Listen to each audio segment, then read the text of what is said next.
2-1 দিনের মধ্যে জানা যাবে কে হচ্ছেন জাতীয় ফুটবল দলের কোচ। হামজা চৌধুরীর কোচ নিয়ে এর মধ্যে বাফুফের সভাপতি কথা বলেছেন ক্রীড়া প্রতিমন্ত্রী আমিনুল হক। গুঞ্জন আছে মূলত কোচের বেতন নিয়ে সরকারের সহযোগিতার দিকে তাকিয়ে আছে বাফুফে।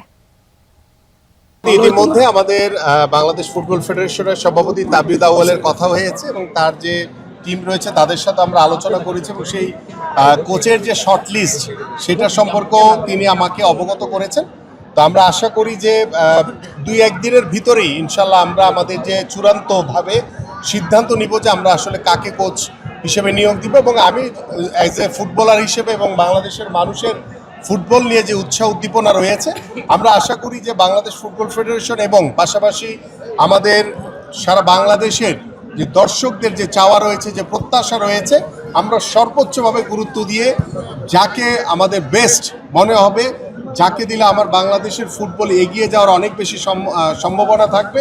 এবং আমরা বিগত সময়ের এক্সপিরিয়েন্স দেখে আমাদের বাংলাদেশের মানুষের যাকে নিয়ে সবচেয়ে বেশি এক্সপেকটেশন, আমরা সেই মানুষটিকে নিয়োগ দিব ইনশাল্লাহ।